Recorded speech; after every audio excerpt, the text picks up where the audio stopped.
नमस्कार दोस्तों, स्वागत है आप सभी का आपके अपने यूट्यूब चैनल गोलोफी पे।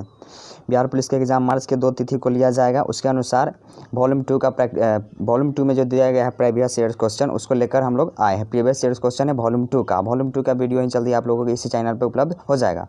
और इस वीडियो के इस वीडियो में मैथ का क्वेश्चन छोड़ दिया जाएगा। और हाँ, मैथ का क्वेश्चन 1 तारीख से यानी कि 1 मार्च से लगातार आप लोगों को एग्ज़ाम से पहले उपलब्ध करा दिया जाएगा सारे सेट का।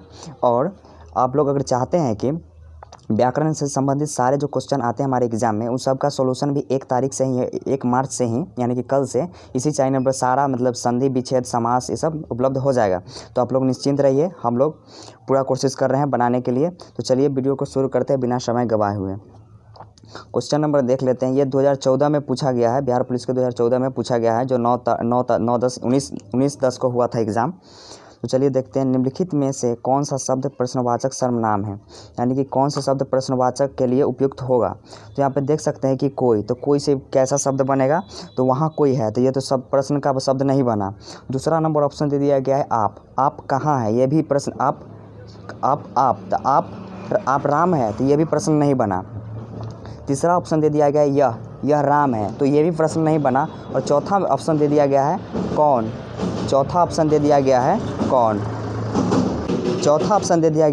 कौन, यानी कि राम कौन है, तो कौन से यहाँ पे प्रश्न बन रहा है। तो इसका आंसर जो हो जाएगा वो डी नंबर ऑप्शन हो जाएगा, यानी कि कौन हो जाएगा ऑप्शन। दूसरा नंबर क्वेश्चन देख लेते हैं। यह सब समास का क्वेश्चन है। निम्नलिखित शब्दों में से कौन सा शब्द निश्चयवाचक सर्वनाम है। तो यहाँ पे देख सकते हैं क्या यह प्रश्नवाचक है। कोई, यह भी नहीं है निश्चयवाचक, यानी कोई से तो निश्चित नहीं किया जा सकता है। कहाँ, इससे भी निश्चित नहीं किया जा सकता। और बी नंबर ऑप्शन है यानी कोई चीज़ अभी है, इससे निश्चित किया जा सकता है कि वो चीज़ है। तो ये बी नंबर ऑप्शन सही हो जाएगा निश्चयवाचक सर्वनाम के लिए, यह बी नंबर ऑप्शन बिल्कुल सही हो जाएगा। तीसरा नंबर क्वेश्चन है प्रविशेषण बताते हैं। तीसरा नंबर क्वेश्चन दे दिया गया है प्रविशेषण बताते हैं। तो प्रविशेषण क्या बताते हैं, तो विशेषणों की विशेषता को बताते हैं। प्रविशेषण विशेषणों की विशेषता को बताते हैं। चौथा क्वेश्चन देखते हैं। निम्नलिखित संज्ञा विशेषण जोड़ी में कौन सही नहीं है, यानी कि यहाँ पे 4 दे दिया गया संज्ञा विशेषण, पूछ रहा है कौन सी जोड़ी सही नहीं है। तो डी नंबर ऑप्शन हो जाएगा प्रांत, प्रांतिका सही नहीं है, बाकी सारा तीनों सही है। उन्नति, उन्नत, विष, विषैला, पित्त, पैतक और ये सब सारे सही है। और डी नंबर जो ऑप्शन है प्रांत, प्रांतिक, ये सही नहीं है। चलिए 5 नंबर क्वेश्चन देखते हैं। जगदीश में कौन सी संधि है। तो जगदीश में व्यंजन संधि है। 6 नंबर क्वेश्चन की तरफ बढ़ते हैं। नेक्स्ट क्वेश्चन 6 नंबर की तरफ। सार्थक खंड वाले शब्द क्या कहलाते हैं। तो सार्थक खंड वाले शब्द जो कहलाते हैं वो यौगिक कहलाते हैं। चलिए 7 नंबर क्वेश्चन की तरफ बढ़ते हैं। 7 नंबर क्वेश्चन कह रहा है इसमें अवयव कौन है। तो ऑप्शन दे दिया गया, 4 ऑप्शन दे दिया गया, सजल, धीरे धीरे, पतित, असुंदर। 7 नंबर क्वेश्चन कह रहा है इसमें अवयव कौन है, तो 4 ऑप्शन दे दिया गया, तो इसमें से धीरे धीरे जो होगा वो अवयव कहलाएगा, धीरे धीरे है जो अवयव है। 8 नंबर क्वेश्चन दे दिया गया है निम्न में से अल्पप्राण वर्ण कौन है। तो ऑप्शन नंबर ए यानी कि क आ ग अल्पप्राण वर्ग है, न कि ये सब नहीं है, अल्पप्राण वर्ग में ये सब नहीं आते हैं, क और ग अल्पप्राण वर्ग है। चलिए 9 नंबर क्वेश्चन की तरफ बढ़ते। इनमें व्यक्तिवाचक संज्ञा कौन सी है। 9 नंबर क्वेश्चन कह रहा है इनमें व्यक्तिवाचक संज्ञा कौन सी है। तो व्यक्तिवाचक जो संज्ञा है वो मानवी है। चलिए 10 नंबर क्वेश्चन की तरफ बढ़ते हैं। निम्नलिखित शब्दों में से कौन सा शब्द भाववाचक संज्ञा के अंतर्गत रखा गया है। तो हरियाली को भाववाचक संज्ञा के अंदर रखा गया, यानी कि ऑप्शन नंबर सी, हरियाली को भाववाचक संज्ञा के अंतर्गत रखा गया है। 11 नंबर क्वेश्चन है निम्न में से कोमल तालव्य ध्वनि कौन सी है। 11 नंबर क्वेश्चन है निम्न में से कोमल तालव्य ध्वनि कौन है। तो च, छ, ज, झ ये सब च, छ, ज जो है वो कोमल तालव्य ध्वनि कहलाता है। चलिए इंग्लिश का क्वेश्चन हम नहीं डील कर पाएंगे, इसके आगे बढ़ते। गणित का आप लोग को बोले हैं जिस पे 1 तारीख से लगातार आप लोगों को उपलब्ध हो जाएगा। तो 26 नंबर से आते हैं, सोशल साइंस का क्वेश्चन है, 26 नंबर से आते हैं। सैंधव सभ्यता के निवासियों द्वारा निम्न में से किस धातु का उपयोग सर्वाधिक किया गया। कह रहा है सैंधव सभ्यता के लोगों द्वारा किस धातु का उपयोग सबसे ज़्यादा किया गया। तो वो लोग कांस्य का उपयोग सबसे ज़्यादा किए, 27 नंबर क्वेश्चन बढ़ रहे हैं। 27 नंबर क्वेश्चन है, प्राचीन नगर तक्षशिला निम्नलिखित में से किनके बीच स्थित था? किनके बीच स्थित था? 27 नंबर क्वेश्चन कह रहा है, प्राचीन नगर तक्षशिला निम्नलिखित में से किनके बीच स्थित था? तो ये जो था तक्षशिला वो सिंधु और झेलम के बीच स्थित है, सिंधु और झेलम के बीच स्थित था। चलिए नेक्स्ट क्वेश्चन 28 नंबर की तरफ बढ़ते हैं। निम्नलिखित 4 वेदों में से 28 नंबर क्वेश्चन कह रहा है, निम्नलिखित 4 वेदों में से किस एक में जादुई माया और वशीकरण का वर्णन किया गया? तो अथर्ववेद में, तो अथर्ववेद में किया गया है।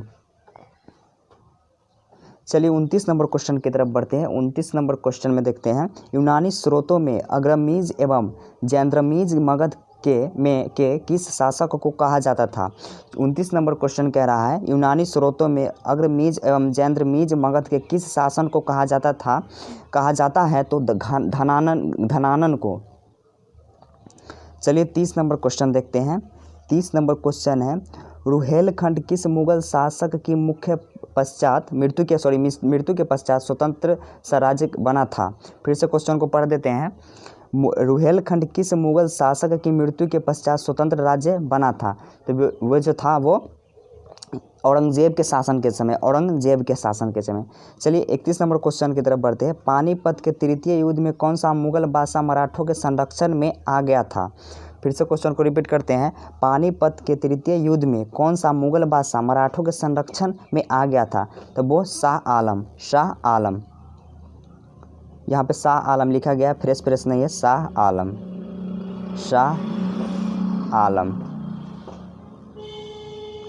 32 नंबर क्वेश्चन की तरफ बढ़ते हैं। 1798 ईस्वी में भारत का गवर्नर जनरल कौन बनकर आया था? 1798 ईस्वी में भारत का गवर्नर जनरल कौन बनकर आया था? तो वो लॉर्ड ब्लेजली थे। वो लॉर्ड ब्लेजली बनकर आए थे। गवर्नर जनरल भारत का 1798 में लॉर्ड ब्लेजली आए थे।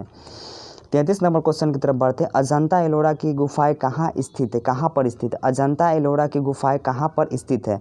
तो अजंता एलोरा की जो गुफाएं हैं वो औरंगाबाद में स्थित है। चलिए 34 नंबर क्वेश्चन की तरफ बढ़ते हैं। क्वेश्चन आप लोगों को फ्रेश नहीं दिख रहा होगा, लेकिन हम जानते हैं इसलिए हम पढ़ पा रहे हैं। सैंधव निवासियों के धार्मिक जीवन में निम्न में से कौन सा तत्व विद्यमान नहीं था? फिर से क्वेश्चन को रिपीट करते हैं। सैंधव निवासियों के धार्मिक जीवन में निम्न में से कौन सा तत्व विद्यमान नहीं था? तो सैंधव निवासी में जो था वो विशिष्ट मूर्ति की पूजा नहीं था, विद्वान नहीं था। 35 नंबर क्वेश्चन की तरफ बढ़ते हैं। निम्नलिखित पाल राजाओं में से कौन वंशानुगत राजा नहीं था बल्कि उसे चुना गया था? 35 नंबर क्वेश्चन कह रहा है, निम्नलिखित पाल राजाओं में से कौन वंशानुगत राजा नहीं था बल्कि उसे चुना गया था? वो थे गोपाल। चलिए 36 नंबर क्वेश्चन की तरफ बढ़ते हैं। निम्नलिखित में से किस चोल शासक ने कावेरी नदी के मुहाने पर अपनी राजधानी स्थापित की एवं इसका नाम गंगाकोंड चोलपुरम रखा था? फिर से क्वेश्चन को रिपीट कर रहे हैं। निम्नलिखित में से किस चोल शासक ने कावेरी नदी के मुहाने पर अपनी राजधानी स्थापित की एवं इसका नाम गंगाकोंड चोलपुरम रखा था? तो वो जो शासक थे वो राजेंद्र प्रथम थे। चलिए 37 नंबर क्वेश्चन की तरफ बढ़ते हैं। विश्वविद्यालयों में सरकारीकरण को किसने बढ़ावा दिया? विश्वविद्यालय में सरकारीकरण को जो बढ़ावा दिया गया वो किसके द्वारा दिया गया? तो वो लॉर्ड कर्जन के द्वारा दिया गया। वो लॉर्ड कर्जन के द्वारा सरकारीकरण को बढ़ावा दिया गया। 38 नंबर क्वेश्चन देख लेते हैं। निम्नलिखित को भारत में शासन करने के कालक्रम के अनुसार क्रमबद्ध कीजिए। 38 नंबर क्वेश्चन कह रहा है, निम्नलिखित को भारत में जो शासन किया उसको कालक्रम मतलब कितने काल में, पहले किनका काल था उसके बाद किनका काल है, उनके अनुसार यहाँ पे ऑप्शन सजाना है और ऑप्शन को चूज करना है। तो एक में दे दिया गया वारेन हेस्टिंग, 2 में दे दिया गया है डलहौजी, 3 में दे दिया गया बेलेजली और 4 में दे दिया गया है कार्नवालिस दे दिया गया है। तो इनका सही क्रम चुनना है इनके काल के अनुसार, इनके काल के अनुसार। तो यहाँ पे सी नंबर ऑप्शन हो जाएगा। यानी कि पहले जो सबसे पहला कालक्रम था वो था डलहौजी का वारेन हेस्टिंग का, और दूसरा जो कालक्रम था वो कार्नवालिस का था, और तीसरा जो कालक्रम था वो बेलेजली का था, और चौथा जो था वो डलहौजी का था। तो यहाँ पे सजा दिया गया है। चलिए 39 नंबर क्वेश्चन की तरफ बढ़ते। 1916 का लखनऊ समझौता किसके बीच हुआ? 1916 में जो लखनऊ समझौता हुआ वो किनके बीच हुआ? तो 1916 का लखनऊ समझौता अखिल भारतीय कांग्रेस एवं मुस्लिम लीग के बीच हुआ। अखिल भारतीय कांग्रेस एवं मुस्लिम लीग के बीच हुआ। चलिए 40 नंबर क्वेश्चन की तरफ बढ़ते हैं। स्वदेशी आंदोलन कब प्रारंभ हुआ? 40 नंबर क्वेश्चन है, स्वदेशी आंदोलन कब प्रारंभ हुआ? तो स्वदेशी आंदोलन जो था वो बंगाल विभाजन के विरुद्ध छोड़े गए आंदोलन के समय, सी नंबर यानी कि ऑप्शन, बंगाल विभाजन के विरुद्ध छोड़े गए आंदोलन के समय ही स्वदेशी आंदोलन का प्रारंभ हुआ था। चलिए 41 नंबर क्वेश्चन की तरफ बढ़ते हैं। निश्चित सीमा व निश्चित दिशा में तीव्र गति से बहने वाले जल राशि को कहते हैं, यानी कि निश्चित सीमा एवं निश्चित दिशा में तीव्र गति से बहने वाले जल राशि को क्या कहते हैं? तो निश्चित दिशा एवं निश्चित सीमा में तीव्र गति से बहने वाले जल राशि को कहते हैं धारा। जल राशि को कहते हैं धारा। चलिए 42 नंबर क्वेश्चन की तरफ। किसी नदी के खड़े पार्श्व वाले गहरी एवं संकीर्ण घाटी को कहते हैं? किसी नदी के खड़े पार्श्व वाले गहरी एवं संकीर्ण घाटी को क्या कहते हैं?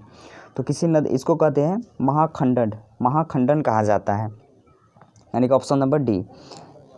43 नंबर क्वेश्चन है, भूकंप की प्रबलता मापी जाती है। 43 नंबर क्वेश्चन है, बहुत बढ़िया क्वेश्चन है, सारे सेट में लगभग सेट में यह क्वेश्चन आ ही जाता है।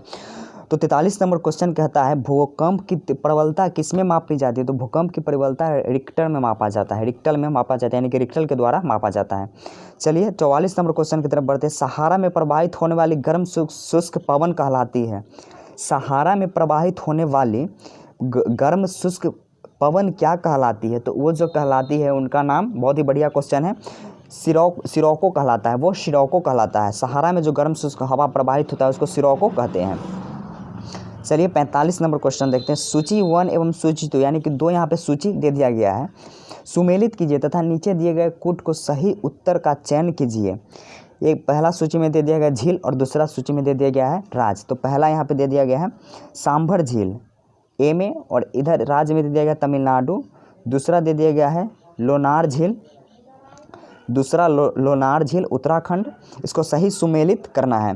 और तीसरा दे दिया गया है पुलिकट झील राजस्थान, और चौथा दे गया है नौकुचिया झील महाराष्ट्र। तो इसका सही सुमेलित चुनना है, इसका सही सुमेलित चुनना है। तो ये क्वेश्चन का आंसर आप लोग कमेंट के माध्यम से बताइए। 45 नंबर क्वेश्चन बहुत ही बढ़िया क्वेश्चन है। यहाँ पे झील है, यानी कि मिलाना है ये कौन से झील किस राज्य में है, कौन से झील किस राज्य में। हम यहाँ पे अभी नहीं बता रहे हैं इसका आंसर, आप लोग कमेंट के माध्यम से इसका आंसर बताइए। चलिए 46 नंबर क्वेश्चन की तरफ बढ़ते हैं। निम्नलिखित में से कौन सा विकल्प निम्न कथनों के आधार पर सत्य है? निम्नलिखित में से कौन सा विकल्प निम्न कथनों के आधार पर सत्य है? एक में कथन दे दिया गया है चक्रवात में पड़ी गर्म वायु ठंडी वायु के ऊपर चढ़ती है तो ठंडी होती है। दूसरा दे दिया गया है टुंडा वनस्पति में मॉस एवं लाइकेन आते हैं। तीसरा दे दिया गया है दक्षिण अमेरिका में सवाना को लाइनोस कहते हैं। और चौथा दे गया है लिवरपूल ज्वेलरी, क्या साफ नहीं दिख रहा है, हमें भी नहीं दिख रहा है साफ। जविड्री नदी के मुहाने पर पतन होता है, लिवरपूल जविड्री नदी के मुहाने पर पतन होता है। तो यहाँ पे 4 कथन दे दिया गया है और कह रहा है उपयुक्त वाक्यों के आधार पर सही विकल्प चुनें।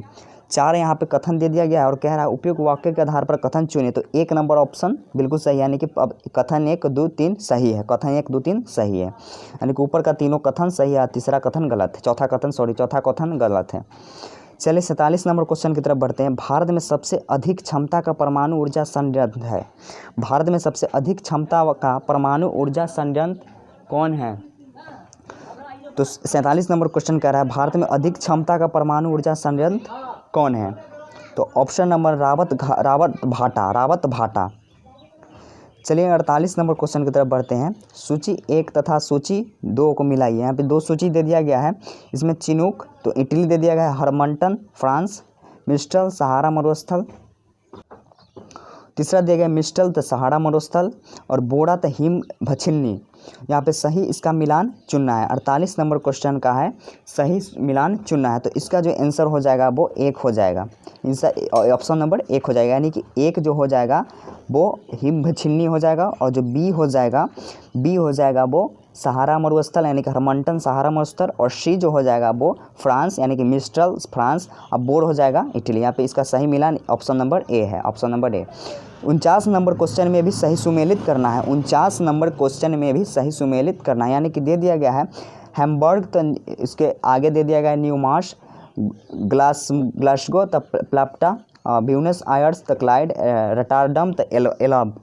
इसका सही सुमेलित करना है। 49 नंबर क्वेश्चन का भी सही सुमेलित क्वेश्चन करना है, यानी कि इस पूरे सेट में हमको लगता है 4-5 सही सुमेलित करने वाला ही आएगा, और एग्जाम में भी दो आ ही जाएगा, एग्जाम में भी सही सुमेलित करने वाला 2 आ ही जाएगा। तो इसका ऑप्शन नंबर बी हो जाएगा, यानी कि ए यानी कि हैम्बर्ग का जो हो जाएगा वो 4 एल्बम हो जाएगा, और ग्लासगो को हो जाएगा यानी कि बी नंबर का ग्लासगो का हो जाएगा वो क्लाइड हो जाएगा, और सी नंबर का जो हो जाएगा वो प्लाप्टा हो जाएगा, और डी नंबर का जो हो जाएगा वो न्यूमास हो जाएगा। इसका सही सुमेलित ऑप्शन नंबर बी है, इसका सही सुमेलित ऑप्शन नंबर बी है। चलिए 50 नंबर क्वेश्चन की तरफ बढ़ते हैं। निम्नलिखित में कौन हिमानी तथा उनकी स्थिति सुमेलित नहीं है? निम्नलिखित में कौन हिमानी तथा उनकी स्थिति को सुमेलित नहीं है? तो इसमें कौन से हिमानी है? तो ऑप्शन नंबर इसका जम्मू और सिक्किम जो है हिमानी वो बिल्कुल सही नहीं है, वो सुमेलित नहीं है। बाकी गंगोत्री उत्तराखंड, सियाचिन, काराकोरम, लोपो क्या दिया गया लोपोलुम्भा, तिब्बत बिल्कुल सही है। चलिए 51 नंबर क्वेश्चन की तरफ बढ़ते हैं। नेक्स्ट क्वेश्चन 51 नंबर क्वेश्चन की तरफ बढ़ते हैं। भूगर्भिक समय मापक्रम का सबसे प्राचीन खंड है। भूगर्भिक समय मापदंड का सबसे प्राचीन खंड क्या है? तो भूगर्भिक समय का सबसे प्राचीन मापदंड है वो आदकल्प शैल समूह है, वो आदकल्प शैल समूह है। चलिए 52 नंबर क्वेश्चन की तरफ बढ़ते हैं। भारत में किस नदी का बेसिन क्षेत्र अधिक है? भारत में किस नदी का बेसिन से क्षेत्र सबसे अधिक है? तो जो वो है वो गंगा नदी का बेसिन क्षेत्र सबसे अधिक है। भारत में कहेगा गंगा नदी का बेसिन क्षेत्र सबसे अधिक है। और भारत का पहला डॉल्फिन रिसर्च सेंटर, भारत का पहला जो डॉल्फिन रिसर्च सेंटर है वो गंगा नदी पर ही यानी कि पटना में खुलने जा रहा है, पटना में बनने जा रहा है। चलिए फिर 53 नंबर में भी सही सुमेलित करना है। 53 नंबर क्वेश्चन में भी सही सुमेलित करना है। तो यहाँ पे दे दिया गया है एक में नदी है, उसका उद्गम स्थान दे दिया गया। तो सतलज है, सिंधु है, सतलज, सिंधु और ये शारदा है शायद, सतलज सिंधु हाँ सॉरी शारदा है, और ये तिस्ता है। तो इसका सही सुमेलित चुनना है, सही सुमेलित यानी कि इसका उद्गम स्थान कौन सा है, इसका उद्गम स्थान कौन सा है वही बताना है इसमें 53 नंबर क्वेश्चन में। तो इसका सही आंसर हो जाएगा यानी कि 1 का सतलज का हो जाएगा वो राकस झील हो जाएगा, और सिंधु का जो हो जाएगा सिंधु का वो यानी कि बी नंबर सिंधु का जो हो जाएगा वो बोखरचूज हिमनद हो जाएगा, और 3 का हो जाएगा यानी कि सबका सही सुमेलित दिया गया है इसमें, सबका सीधा यानी कि सीधा स्ट्रेट लाइन में ही दिया गया है। चलिए 54 नंबर क्वेश्चन देखते हैं। हिमालय भारत के लिए महत्वपूर्ण है, इसके महत्व है तो जलवायु संबंधी प्रभाव, प्रतिरक्षा, उर्वरक मृदाओं का स्रोत, नाभिकीय खनिजों का संसाधन। हिमालय भारत के लिए महत्वपूर्ण है, हिमालय भारत के लिए महत्वपूर्ण है तो इसके महत्वपूर्ण है तो जलवायु संबंधी प्रभाव, प्रतिरक्षा, उर्वरक मृदाओं का स्रोत, नाभिकीय खनिज का संसाधन। तो हिमालय किस लिए महत्वपूर्ण है? तो वो प्रतिरक्षा के लिए महत्वपूर्ण है। यहाँ पे कुट दे दिया गया, सॉरी यहाँ पे 3 कथन टाइप का कथन दे दिया गया है, यहाँ पे कुट दे दिया गया। तो 1 यानी कि 1 2 3 ये तीनों बिल्कुल सही है। ऑप्शन नंबर बी यानी कि जलवायु संबंधी के लिए, प्रतिरक्षा के लिए, और उर्वरक मृदाओं के स्रोतों के लिए तीनों सही है, नाभिकीय खनिज संसाधन के लिए नहीं होता है। 55 नंबर क्वेश्चन है 9 डिग्री चैनल स्थित है। तो 9 डिग्री चैनल कहाँ पे स्थित है? 9 डिग्री चैनल तो लक्षद्वीप में स्थित है, लक्षद्वीप में स्थित है। चलिए 56 नंबर क्वेश्चन देखते हैं। राष्ट्रपति के उम्मीदवार के लिए क्या आवश्यक नहीं है? राष्ट्रपति के उम्मीदवार के लिए इनमें से क्या आवश्यक नहीं है? तो पढ़ा लिखा हो ये आवश्यक नहीं है, पढ़ा लिखा हो ये आवश्यक नहीं है। राष्ट्रपति के उम्मीदवार के लिए पढ़ा लिखा हो ये आवश्यक नहीं है। 57 नंबर क्वेश्चन देखते हैं। भारत के राष्ट्रपति को पद की शपथ कौन दिलाता है? भारत के जो होते हैं राष्ट्रपति उनको पद के लिए शपथ कौन दिलाता है? तो वो भारत के मुख्य न्यायाधीश दिलाते हैं, भारत के मुख्य न्यायाधीश दिलाते हैं। 58 नंबर क्वेश्चन है। भारत में राष्ट्रपति की मृत्यु, पद त्याग अथवा हटाए जाने पर पद में हुई रिक्ति को भरने की समय सीमा क्या है? यानी कि भारत के राष्ट्रपति की मृत्यु हो जाती है, पद त्याग दे देते हैं, हटाए जाने पर पद को कितने दिन रिक्ति भरने की सीमा कितने दिन तक होती है? तो यहाँ पे माह में दे दिया गया है, यहाँ पे आंसर जो दे दिया गया है वो महीना में दिया गया है, तो वो 6 महीने का रिक्ति होता है, 6 महीने का। 59 नंबर क्वेश्चन। आकस्मिक निधि को राष्ट्र कैसे व्यय करता है? आकस्मिक निधि को राष्ट्र कैसे व्यय करता है? तो आकस्मिक निधि को राष्ट्र संसदीय स्वीकृति के पूर्व आकस्मिक निधि को संसदीय स्वीकृति के पूर्व व्यय करता है। 60 नंबर क्वेश्चन है। भारत में राष्ट्रपति के चुनाव संबंधित विवाद के मामले में 60 नंबर क्वेश्चन कह रहा है भारत के राष्ट्रपति के चुनाव संबंधित विवाद के मामले में निम्नलिखित में से किसके पास भेजा जाएगा? राष्ट्रपति चुनाव के मामले में यहाँ पे 4 ऑप्शन दे दिया गया, इनमें से किनके पास भेजा जाता है? तो वह भारत के उच्चतम न्यायालय के पास भेजा जाता है। भारत के उच्चतम न्यायालय के पास भेजा जाता है। चलिए 61 नंबर क्वेश्चन की तरफ। भारत के किस राष्ट्रपति ने पूर्व में लोकसभा अध्यक्ष का पद भी संभाला था? भारत के कौन से राष्ट्रपति है जो राष्ट्रपति बनने से पहले वो लोकसभा अध्यक्ष थे? तो वो थे एन संजीवा रेड्डी जो थे वो राष्ट्रपति बनने से पहले लोकसभा अध्यक्ष का भी पद संभाले थे। 62 नंबर क्वेश्चन है, राष्ट्रपति के विरुद्ध महाभियोग का आरोप लगाकर उसे हटाना प्रस्ताव पारित होना चाहिए। 62 नंबर क्वेश्चन है, बहुत बढ़िया ही क्वेश्चन है। राष्ट्रपति के विरुद्ध महाभियोग का आरोप लगाकर उसे हटाने का प्रस्ताव पारित होना चाहिए। तो वो संसद के दोनों सदनों के 2/3 बहुमत द्वारा, यानी कि संसद के जो दोनों सदन होते हैं उनमें से 2/3 बहुमत होना चाहिए, 2/3 बहुमत होना चाहिए, तभी जाकर उस पर महाभियोग लगाकर राष्ट्रपति को हटाया जा सकता है। 63 नंबर क्वेश्चन है, भारत का राष्ट्रपति किसको संबोधित करके अपना त्यागपत्र लिखेगा? भारत के राष्ट्रपति जो है वो किन्हें संबोधित करके अपना त्यागपत्र लिखेंगे? तो भारत के जो राष्ट्रपति है वो उपराष्ट्रपति को संबोधित करते हुए अपना त्यागपत्र देंगे कि हम इस पद को छोड़ रहे हैं। 64 नंबर क्वेश्चन है, उपराष्ट्रपति कब राष्ट्रपति का पद ग्रहण कर लेता है? यानी कि उपराष्ट्रपति कब राष्ट्रपति का पद ग्रहण कर लेता है? तो वो यहाँ पे ऑप्शन 4 दे जाएगा। राष्ट्रपति के मृत्यु पे, राष्ट्रपति के बीमार होने पे, राष्ट्रपति का स्थान रिक्त होने पर, राष्ट्रपति की अनुपस्थिति होने पर, यानी कि इन सभी स्थितियों में उपराष्ट्रपति राष्ट्रपति का पद ग्रहण कर लेता है। 65 नंबर क्वेश्चन की तरफ बढ़ते हैं। भारत के राष्ट्रपति और उपराष्ट्रपति की अनुपस्थिति में, भारत के राष्ट्रपति और उपराष्ट्रपति की अनुपस्थिति में निम्नलिखित में से कौन सा पदाधिकारी राष्ट्रपति के रूप में कार्य करेगा? यानी कि जब हमारे भारत में राष्ट्रपति पद भी खाली हो और उपराष्ट्रपति पद भी दोनों, यानी कि दोनों पद खाली हो, तो उन पदों पर कौन जाता है, उन पदों पर कौन कार्य करता है? तो उन पदों पर जो कार्य करता है वो उच्चतम न्यायालय का प्रधान न्यायाधीश जो होते हैं, उच्चतम न्यायालय के प्रधान न्यायाधीश होते हैं, वो इन पदों पर कार्य करेंगे। चलिए 66 नंबर क्वेश्चन देखते हैं। भारत के प्रधानमंत्री का पद है, भारत के प्रधानमंत्री का पद कैसा है? तो परंपरा पर आधारित पद है, संसद द्वारा सृजित है, संविधान द्वारा सृजित है, राष्ट्रपति के समक्ष कम शक्तिशाली है। यानी कि भारत का जो प्रधानमंत्री का पद है वो कैसा है? तो वो संविधान द्वारा सृजित पद है, वो संविधान द्वारा सृजित पद है, यानी कि ऑप्शन नंबर सी। चलिए 67 नंबर क्वेश्चन की तरफ बढ़ते हैं। प्रधानमंत्री अध्यक्ष होता है, प्रधानमंत्री अध्यक्ष होता है। 67 नंबर क्वेश्चन है, प्रधानमंत्री अध्यक्ष होता है। तो प्रधानमंत्री के यहाँ पे 4 दे दिया गया है कोट के तौर पे, वित्त आयोग का, योजना आयोग का, राष्ट्रीय विकास परिषद का और कैबिनेट सचिवालय का। तो यहाँ ऑप्शन नंबर सी, यानी कि वित्त आयोग का प्रधानमंत्री अध्यक्ष नहीं होता, यानी कि योजना आयोग का होता है, राष्ट्रीय विकास परिषद का होता है, कैबिनेट और सचिवालय का होता है। चलिए 68 नंबर क्वेश्चन है, कैबिनेट में सम्मिलित होते हैं, कैबिनेट में सम्मिलित कौन होते हैं? तो कैबिनेट में सम्मिलित केवल कैबिनेट मंत्री होते हैं, कैबिनेट में सम्मिलित केवल कैबिनेट मंत्री होते हैं। 69 नंबर क्वेश्चन है, राज्य का मुख्यमंत्री। 69 नंबर क्वेश्चन है, राज्य का मुख्यमंत्री राज्य विधानसभा द्वारा चुना गया है। यहाँ पे कोड दे दिया गया है, मंत्री परिषद के सदस्य द्वारा नियुक्त किया जाता है, मंत्री परिषद की शक्ति को निर्धारित करता है। और चौथा कोड दे दिया गया है, मंत्री परिषद का वेतन निर्धारित करता है। तो राज्य का मुख्यमंत्री क्या करते हैं? राज्य का मुख्यमंत्री क्या करते हैं? तो राज्य का जो मुख्यमंत्री केवल केवल 3, यानी कि मंत्री परिषद की शक्ति को निर्धारित करते हैं। मुख्यमंत्री जो मंत्री परिषद की शक्ति जो होते हैं उन्हें ही निर्धारित करते हैं। 70 नंबर क्वेश्चन, निम्नलिखित में से किस एक को छोड़कर राष्ट्रपति सभी को अपना पद से हटा सकता है? यानी कि महान्यायवादी, भारत के महान्यायवादी, राज्य के राज्यपाल, मंत्री परिषद, इनमें से कोई नहीं, किनको एक छोड़ के भारत के राष्ट्रपति उनको पद छोड़कर उनको हटा सकते हैं। यानी कि इनमें से किनको एक को छोड़कर भारत के राष्ट्रपति उनको अपने पद से हटा सकते, वो मंत्री परिषद के छोड़कर, मंत्री परिषद के छोड़कर भारत के राष्ट्रपति, भारत के महान्यायवादी, राज्यपाल, इन सभी को हटा सकते हैं। 71 नंबर क्वेश्चन है, निम्नलिखित में से किस द्रव का घनत्व सबसे कम होता है? 71 नंबर क्वेश्चन, अब साइंस का क्वेश्चन शुरू हो गया। निम्नलिखित में से किस द्रव का घनत्व सबसे कम होता है? तो जो होता है वो पेट्रोल का घनत्व जो होता है वो सबसे कम होता है। इन सब के अपेक्षा, यानी कि नमकीन जल के अपेक्षा, मरकरी के अपेक्षा, स्वच्छ जल के अपेक्षा, इन सब के अपेक्षा जो होता है पेट्रोल का घनत्व सबसे कम होता है। न्यूनतम तापमान पैदा करने के लिए निम्नलिखित में से किस सिद्धांत का प्रयोग किया जाता है?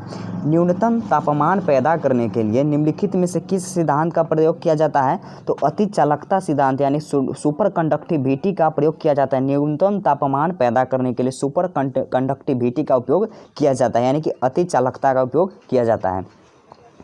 चलिए 73 नंबर क्वेश्चन की तरफ बढ़ते हैं। नेक्स्ट क्वेश्चन 73 नंबर है, प्रकाश विद्युत सेल बदलता है। प्रकाश विद्युत सेल बदलता है। यहाँ पे 4 ऑप्शन दे दिया गया। यांत्रिक ऊर्जा को विद्युत ऊर्जा में, तापीय ऊर्जा को यांत्रिक ऊर्जा में, प्रकाश ऊर्जा को रासायनिक ऊर्जा में और प्रकाश ऊर्जा को विद्युत ऊर्जा में। तो ये क्वेश्चन का आंसर है, यानी कि 73 नंबर क्वेश्चन का आंसर आप लोग कमेंट के माध्यम से बताइए। आप लोग कमेंट के माध्यम से बताइए, ये आप लोगों का कार्य रहा, ये आप लोगों का काम रहा कि कमेंट के माध्यम से आप लोग 73 का आंसर दीजिए। 73 का आंसर कमेंट के माध्यम से आप लोग दीजिए। 74 नंबर क्वेश्चन की तरफ बढ़ते हैं। भिन्न भिन्न द्रव्यमान के 2 पत्थरों को एक भवन के शिखर से एक साथ गिराया जाता है तो क्या होता है? भिन्न भिन्न द्रव्यमान के 2 पत्थर को एक भवन के शिखर से गिराया जाता है तो क्या होता है? तो दोनों पत्थर जमीन पर एक साथ पहुंचते हैं। हाँ, तो यही ऑप्शन है कि डायरेक्ट हम आंसर पे ही गए हैं। दोनों पत्थर जमीन पर एक साथ ही पहुंचते हैं। भिन्न भिन्न द्रव्यमान के पत्थर को ऊंचाई एक ही ऊंचाई से गिराया जाए तो जमीन पर वो एक ही साथ पहुंचते हैं। 75 नंबर क्वेश्चन है। 75 नंबर क्वेश्चन की तरफ बढ़ते हैं। पल्सर होते हैं, पल्सर होते हैं तो पल्सर पृथ्वी की ओर जा रहे तारे, option number A. B number option है पृथ्वी से दूर जा रहे तारे। ऑप्शन नंबर डी है तेज़ी से घूमने वाले तारे, तेज़ी से घूमने वाले तारे। और डी नंबर ऑप्शन है उच्च तापमान वाले तारे। तो पल्सर क्या है? तो पल्सर है तेज़ी से घूमने वाले तारा है। पल्सर जो है सी नंबर ऑप्शन तेज़ी से घूमने वाला तारा है।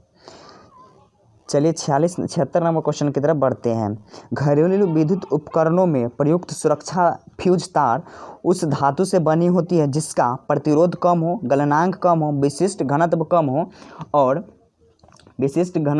हो और चालकत्व कम हो। तो इसका जो होता है घर में फ्यूज जो लगाता है उसका गलनांक कम होता है, उसी का फ्यूज में उपयोग किया जाता है, गलनांक कम होता है। 77 नंबर क्वेश्चन, निम्नलिखित कण एक ही गतिज ऊर्जा के साथ चल रहे हैं, उनमें से सबसे अधिक संवेग किसका होगा? निम्नलिखित कण एक ही गतिज ऊर्जा के साथ चल रहे हैं, उनमें से सबसे अधिक संवेग किसका होगा? तो यहाँ पे हो जाएगा इलेक्ट्रॉन का संवेग सबसे अधिक होगा। जो एक ही सबसे अधिक संवेग के साथ चले उनका संवेग क्या होगा? सबसे अधिक गतिज ऊर्जा के साथ चले उनका संवेग क्या होगा? तो इलेक्ट्रॉन का सबसे अधिक संवेग होगा। पार्सेक किसकी इकाई है? पार्सेक किसकी इकाई है? पार्सेक जो है वो खगोलीय दूरी की इकाई है। पार्सेक है वो खगोलीय दूरी की इकाई है। ऑप्शन नंबर बी सही है। 79 नंबर क्वेश्चन है। निम्नलिखित में से कौन सी राशि अदिश राशि है? निम्नलिखित में से कौन सी राशि अदिश राशि है? तो यहाँ पे कार्य जो है वो अदिश राशि है, बाकी यानी कि बल, त्वरण, आवेग ये सब सदिश राशि है। 80 नंबर क्वेश्चन है। बार किसका मात्रक है? 80 नंबर क्वेश्चन है। बार किसका 80 नंबर क्वेश्चन है। बार किसका मात्रक है? तो यहाँ पे 4 ऑप्शन दे दिया गया है। सुपरसोनिक जेट यान की गति का, वायुमंडलीय ताप का, वायुमंडलीय दाब का, शराब के आयतन का। तो बार किसका मात्रक है? 80 नंबर क्वेश्चन दे दिया गया है। बार किसका मात्रक है? वायुमंडलीय दाब का जो मात्रक है वो बार है। 81 नंबर क्वेश्चन में मैथ दे दिया गया है, साइंस ही है। किसी पात्र में एक दाब तथा ताप पर दोनों गैसों यानी कि ए तथा बी के समान आयतन के प्रसरण के समय 4:1 के अनुपात में हैं, तो गैस ए तथा बी के अनुभार का परस्पर अनुपात निम्नलिखित में से क्या होगा? यहाँ पे पूछ रहा है क्वेश्चन, फिर से रिपीट करते हैं। किसी पात्र में एक दाब तथा ताप पर 2 गैस ए तथा बी के समान आयतन के प्रसरण के समय 4:1 के अनुपात में है, तो गैसों के ए तथा बी के अनुभार का परस्पर अनुपात क्या होगा? तो अनुभार ए का परस्पर अनुपात क्या होता है? 1:16 हो जाएगा। 1:16 हो जाएगा। चलिए 82 नंबर क्वेश्चन की तरफ बढ़ते हैं। NaCl के घोल में लवण का सांद्रण बढ़ाने पर निम्नलिखित में से किस गुणधर्म में परिवर्तन न होने की आशा होती है? NaCl के घोल में लवण का सांद्रण बढ़ाने पर निम्नलिखित में से किस गुणधर्म के परिवर्तन न होने का आशा करेंगे? तो ये जो हो जाएगा वो अपवर्तनांक का, अपवर्तनांक धर्म गुण में परिवर्तन नहीं होता है। 83 नंबर क्वेश्चन है। हैलोजनों की इलेक्ट्रॉन बंधुता निम्नलिखित में से किस क्रम में होती है? हैलोजन की इलेक्ट्रॉन बंधुता निम्नलिखित में से किस क्रम में होती है। तो हाइड्रोजन की जो इलेक्ट्रॉन बंधुता होता है वो ऑप्शन नंबर यानी कि सी का पहले एफ से बड़ा, एफ से यानी कि फ्लोरीन से बड़ा, और बी का ब्रोमीन से बड़ा, एफ का ब्रोमीन से बड़ा, और आई का ब्रोमीन का आयोडीन से बड़ा होगा हाइड्रोजन बंधुता। चलिए 84 नंबर क्वेश्चन है, यदि किसी तत्व का परमाणु क्रमांक 10 है तथा परमाणु भार 20 हो तो उसके नाभिक में इलेक्ट्रॉन, न्यूट्रॉन तथा प्रोटॉन की संख्या क्या होगी। 84 नंबर क्वेश्चन कह रहा है, यदि किसी परमाणु के नाभिक का परमाणु क्रमांक 10 और परमाणु भार 20 हो तो उसका न्यूट्रॉन तथा प्रोटॉन की संख्या क्या होगा। तो उसका न्यूट्रॉन प्रोटॉन की संख्या क्या होगा, तो 10 न्यूट्रॉन की संख्या भी 10 होगा और प्रोटॉन की संख्या भी 10 होगा। 85 नंबर क्वेश्चन है, रंगीन पदार्थों का सल्फर डाइऑक्साइड से विरंजन का कारण है। रंगीन पदार्थों का सल्फर डाइऑक्साइड से विरंजन का क्या कारण है। तो रंगीन पदार्थ का सल्फर डाइऑक्साइड से विरंजन का कारण है अपचयन। चलिए 86 नंबर क्वेश्चन है, आघात बधर्य तथा अन्य तत्व हैं। आघात बधर्य तथा तन्य तत्व कौन है। तो आघात बधर्य तथा तन्य तत्व जो है वो एल्युमिनियम है, एल्युमिनियम। 87 नंबर क्वेश्चन है, सहसंयोजक यौगिक प्राय इनमें से विलेय होते हैं। सहसंयोजक यौगिक प्राय इनमें से किनमें विलेय होते हैं। तो सहसंयोजक जो यौगिक होते हैं वो कार्बनिक विलायक में विलेय होते हैं, कार्बनिक विलायक में विलेय होते हैं।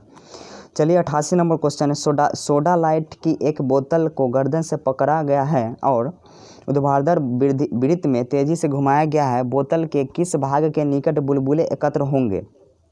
88 नंबर क्वेश्चन कह रहा है, सोडा लाइट की एक बोतल को गर्दन से पकड़ा गया और ऊर्ध्वाधर वृत्त में तेजी से घुमाया गया है, बोतल के किस भाग के निकट बुलबुले एकत्र होंगे। तो गर्दन के निकट होगा, तो वो ऑप्शन नंबर सी गर्दन के निकट होगा। चलिए 89 नंबर क्वेश्चन देखते हैं, कार्बन मोनोऑक्साइड एक ज्वलनशील गैस है, निम्नलिखित में से कौन सी गैस ज्वलनशील है। कार्बन मोनोऑक्साइड एक ज्वलनशील गैस है और दे दिया गया निम्नलिखित में से कौन ज्वलनशील गैस है। तो यहाँ पे ज्वलनशील जो गैस है वो हाइड्रोजन है, ज्वलनशील जो गैस है वो हाइड्रोजन है। 90 नंबर क्वेश्चन है, वायवीय श्वसन प्रक्रिया को चाहिए। वायवीय श्वसन प्रक्रिया में क्या उपयुक्त है, तो ऑक्सीजन चाहिए। वायवीय श्वसन प्रक्रिया में ऑक्सीजन की ज़रूरत होती है। 91 नंबर क्वेश्चन है, कोशिका में निम्नलिखित में से कौन सी पाचन थैली कहलाती है। कोशिका में निम्नलिखित में से कौन सी पाचन थैली कहलाती है। तो कोशिका में पाचन थैली जो होता है वो लाइसोसोम होता है। पाचन थैली लाइसोसोम, डाइजेस्टिक बैग, इसको डाइजेस्टिक बैग के नाम से जाना जाता है लाइसोसोम को। ऑस्टियोसाइट पाए जाते हैं। ऑस्टियोसाइट कहाँ पाए जाते हैं, तो ऑस्टियो जो साइट होते हैं वो अस्थि यानी कि हड्डी में पाए जाते हैं। 93 नंबर क्वेश्चन है, एलोसोम होते हैं। 93 नंबर क्वेश्चन है, एलोसोम होते हैं तो लिंग गुणसूत्र होते हैं। एलोसोम जो होते हैं वो लिंग गुणसूत्र होते हैं। 94 नंबर क्वेश्चन है, स्मॉल पॉक्स यानी कि चेचक होने के कारण क्या है। स्मॉल पॉक्स यानी कि चेचक होने का कारण क्या है, तो वेरियोला वायरस के कारण स्मॉल पॉक्स यानी कि चेचक होता है।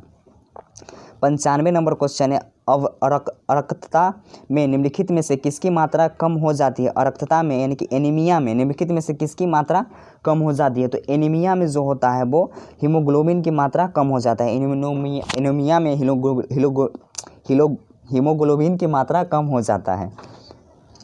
निम्नलिखित में कौन सा रोग प्रायः वायु के माध्यम से फैलता है। निम्नलिखित में से कौन सा रोग प्रायः वायु के माध्यम से फैलता है, तो वो प्लेग रोग है जो वायु के माध्यम से फैलता है।